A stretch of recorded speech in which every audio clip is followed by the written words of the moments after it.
Yes, ẹ̀yin tèmi, thank you for joining me. Àwọn ò ní ìrònú méjì yàtọ̀ sí ìgbádùn. Ìgbádùn lọ́kọláya, ìrònú tiwa nìyẹn. Tẹ́rí bó ṣe ń dàrú yìí, tẹ́ bá fẹ́ wádìí ẹ̀, ẹ tún lọ sí another platform. Platform ìgbáládùn lélẹ̀.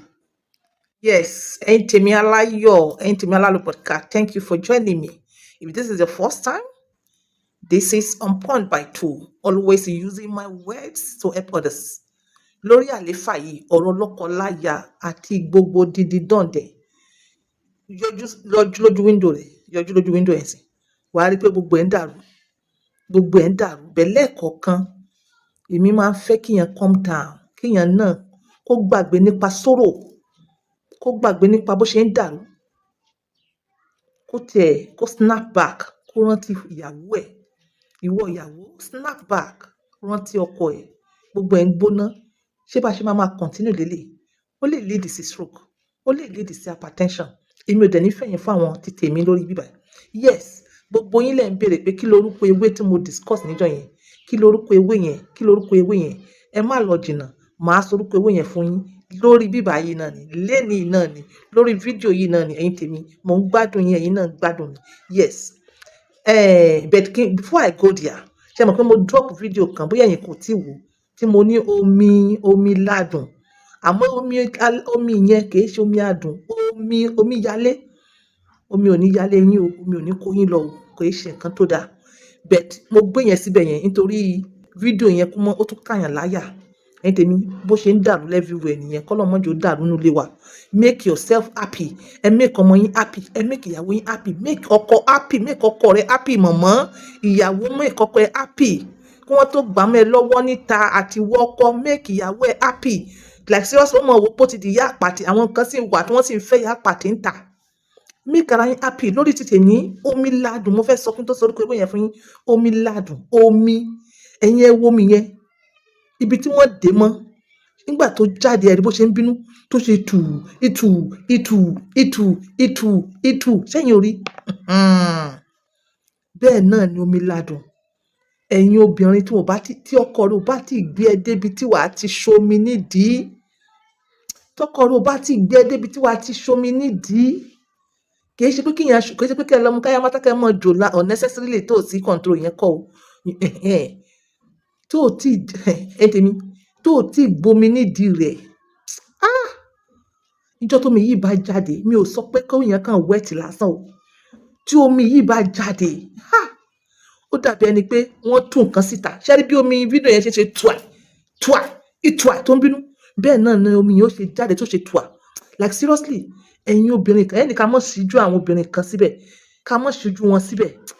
La ilaha illallah Muhammadur Rasulullah sallallahu alaihi wasallam. Ìjọ́ tí wọ́n gbé mi débẹ̀, mo sì ń regret ìdí, mo sì ń bínú sí ìdí tí n ti mọ̀ tẹ́lẹ̀tẹ́lẹ̀. Mo sì ń bínú sí ìdí tó jẹ́ pé ìbá tí mo rú kíní ti pẹ́. Like seriously, ẹ̀yin obìnrin, ẹ bẹ̀ ọkọ yín pé ìbálòpọ̀ yìí kí wọ́n jẹ́ kó dùn, kí wọ́n gba omi yìí jáde. Omi yóò bínú jáde.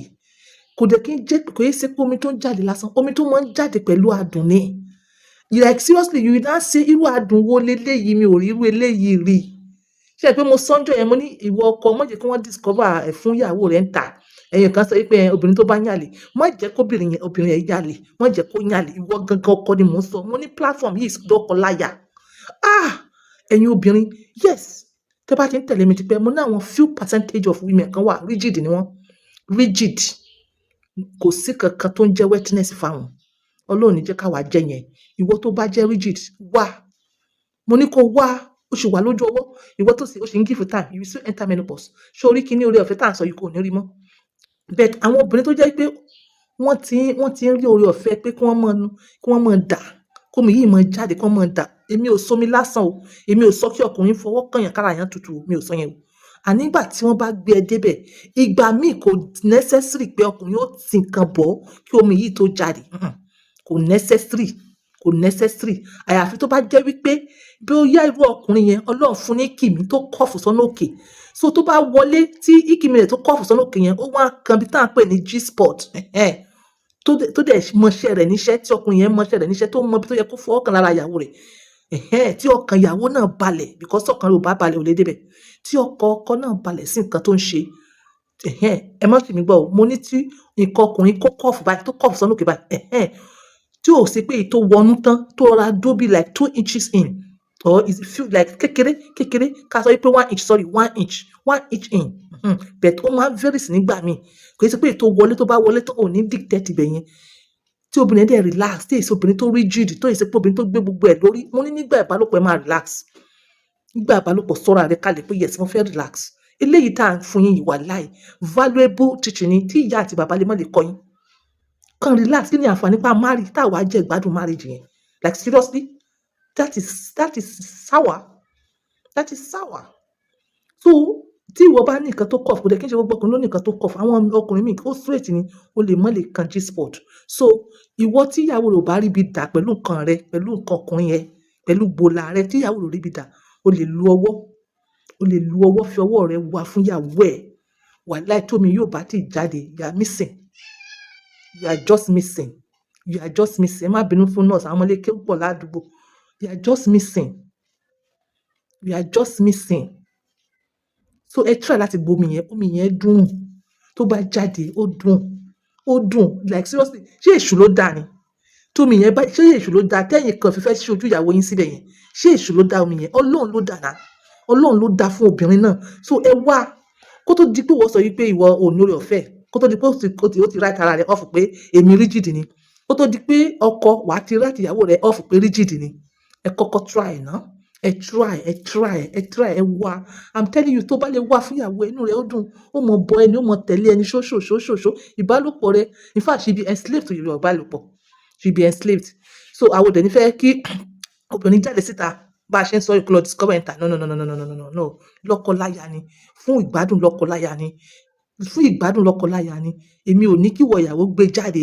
Tó bá gbé jáde, tó bá lọ fi bá àlè, mi ò yáfè.